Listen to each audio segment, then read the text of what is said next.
پیارے آقا صلی اللہ تعالیٰ علیہ وسلم کا شب برات میں صرف زندگی میں ایک بار قبرستان جانا ثابت ہے، تو پھر ہم ہر سال ہی شب برات کو قبرستان کیوں جاتے ہیں؟ اس حوالے سے رہنما ارشاد فرما دیں۔ اول تو یہ سوال کیا جائے گا کہ یہ کہاں سے معلوم ہوا کہ نبی پاک صلی اللہ تعالیٰ علیہ وآلہ وسلم زندگی میں ایک ہی مرتبہ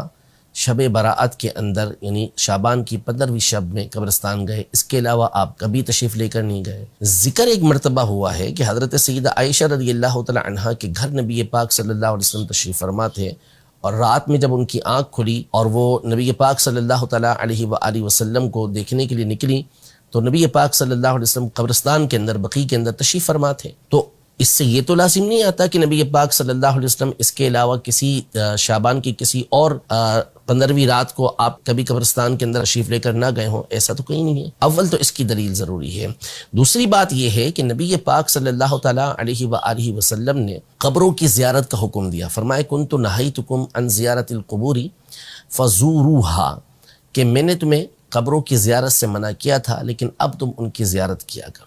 تو اس حکم کے اندر کہیں کوئی اس بات کی تخصیص نہیں ہے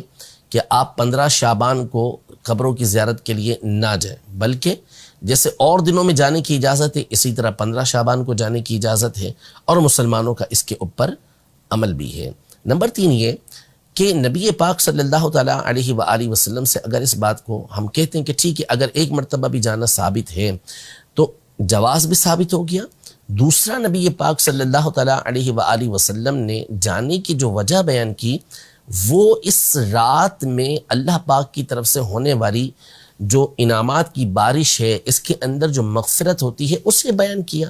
تو کیا وہ صرف اسی 15ویں شعبان کی رات کو تھی، یا اور شعبان کی 15ویں راتوں کو بھی اسی طرح بخشش و مغفرت کی بشارتیں موجود ہوتی ہیں؟ جب موجود ہوتی ہیں تو اسی علت کے پیش نظر قبرستان جانے کے اندر کوئی حرج